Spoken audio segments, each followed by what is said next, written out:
तो चलिए सीधे इस बेहद दिलचस्प विश्लेषण में चलते हैं। आज हम एक ऐसे टी20 मैच का डीप डाइव करेंगे जिसने न सिर्फ जीत और हार के मायने बदल कर रख दिए, बल्कि क्रिकेट को एक अलग ही नजरिए से देखने पर मजबूर कर दिया। आईपीएल 2026 का ये 67वां मैच बस बैट और बॉल की लड़ाई नहीं था। ये क्रिकेट के मैदान पर खेला गया एक शतरंज का गेम था, बिल्कुल एक मास्टरमाइंड स्ट्रैटेजी की तरह। अब एक बड़ा सवाल उठता है, कोई टीम 55 रन की इतनी बड़ी हार के बाद भी नंबर 1 बनने का जश्न कैसे मना सकती है? इस अजीब सी सिचुएशन को समझने के लिए हमें एक प्रोफेशनल क्रिकेट एनालिस्ट की तरह इस मैच के पीछे छुपे मैथमेटिक्स पर गौर करना होगा। बाहर से तो यही लग रहा था कि सनराइजर्स हैदराबाद ने एक तरफा मैच जीत लिया है, लेकिन रॉयल चैलेंजर्स बेंगलोर की खुशी का असली राज नेट रन रेट के उस नंबर गेम में छुपा था, जिसने लीग स्टेज के आखिरी दिन पूरे पॉइंट्स टेबल को ही पलट कर रख दिया। तो इस एक्सप्लेनर में हम इन 5 मेन पॉइंट्स को कवर करेंगे। पहले देखेंगे टॉप 2 का इनाम, फिर नेट रन रेट की पहेली, उसके बाद सनराइजर्स की धमाकेदार पहली पारी, बेंगलुरु का बड़ा ही नापातुला रन चेस और आखिर में फाइनल प्लेऑफ स्टैंडिंग। शुरुआत करते हैं टॉप 2 के इनाम से, जो कि किसी भी लीग स्टेज का सबसे बड़ा रिवॉर्ड होता है। यहां सबसे जरूरी बात यह समझनी है कि रॉयल चैलेंजर्स बेंगलुरु और सनराइजर्स हैदराबाद दोनों ही टीमें किसी भी हाल में उस सडन डेथ वाले एलिमिनेटर मैच से बचना चाहती थीं। टॉप 2 पोजीशंस हासिल करना एक बहुत बड़ा प्राइज था, क्योंकि इससे फाइनल में पहुंचने के 2 डायरेक्ट मौके मिलते हैं, यानी क्वालिफायर 1 और क्वालिफायर 2। तो देखा जाए तो ये सिर्फ एक आम मैच नहीं था, बल्कि प्लेऑफ के रास्ते को आसान बनाने की एक बहुत बड़ी लड़ाई थी। अब आते हैं इस मैच के सबसे ट्रिकी हिस्से पर, नेट रन रेट की पहेली और इसके पीछे का पूरा गणित।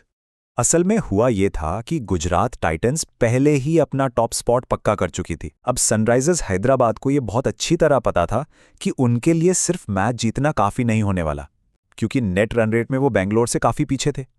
तो उन्हें आरसीबी से आगे निकलने के लिए किसी छोटी मोटी नहीं, बल्कि एक ऐतिहासिक जीत की जरूरत थी। और वो मैजिक नंबर था 90। जी हां, 90 रन्स। ये वो विशाल आंकड़ा था जो सनराइजर्स को टेबल में आरसीबी से आगे निकलने के लिए चाहिए था।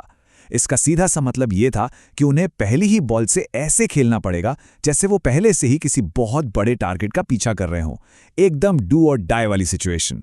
वहीं दूसरी तरफ बेंगलोर के लिए कैलकुलेशंस बिल्कुल अलग थी। उनके लिए मैजिक नंबर था 166। अगर उन्हें मैथमेटिकली अपना टॉप 2 स्पॉट लॉक करना था, तो उन्हें अपनी रन चेज में सिर्फ 166 रन बनाने थे।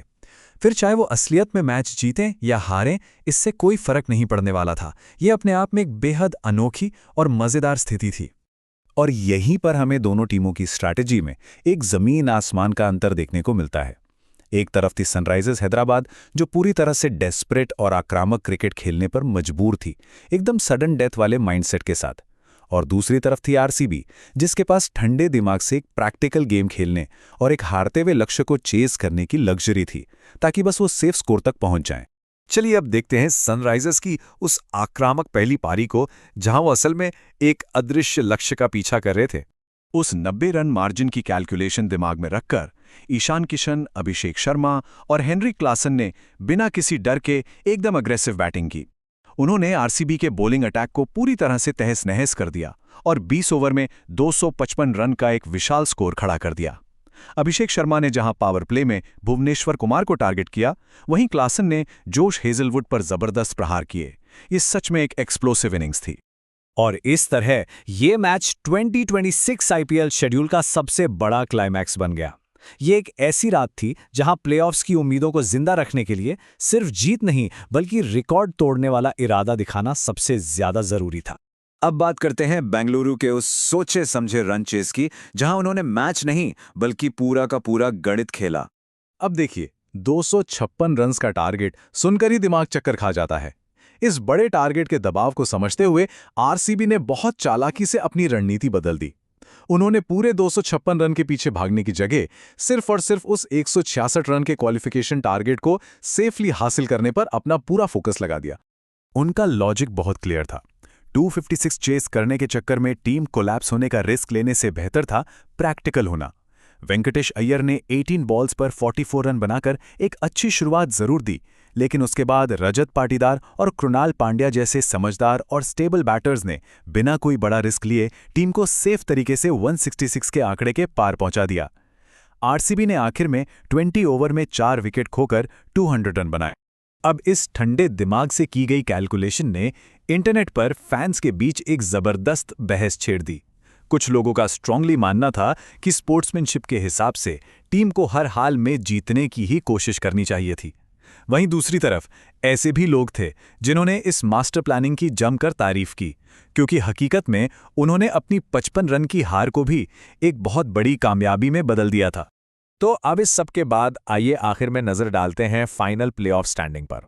ये पॉइंट्स टेबल एक ऐसी सच्चाई दिखाती है जिस पर यकीन करना थोड़ा मुश्किल लगता है।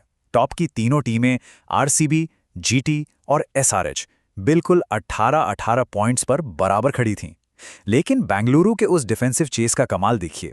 उनका नेट रन रेट प्लस 0.73 पर एकदम सेफ रहा, जो कि हैदराबाद के प्लस 0.524 से काफी आगे था। और इसी मैथमेटिकल एडवांटेज के दम पर आरसीबी ने टेबल में पहला स्थान पक्का कर लिया।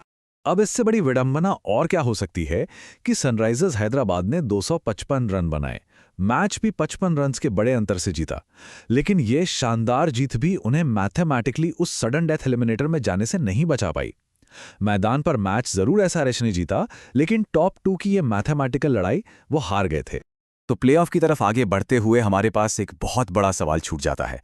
आखिर में क्या ज्यादा काम आएगा, बेंगलुरु की तरह ठंडे दिमाग से खेली गई मैथमेटिकल प्रैक्टिकलिटी, या फिर हैदराबाद की वो आक्रामक और विस्फोटक मोमेंटम? T20 क्रिकेट की यही वो टैक्टिकल लेयर्स हैं जो इस विश्लेषण को इतना दिलचस्प बनाती हैं। इस एक्सप्लेनर के साथ जुड़ने के लिए शुक्रिया। उम्मीद है इससे इस गेम के अंदर के गेम को समझने में जरूर मदद मिली होगी।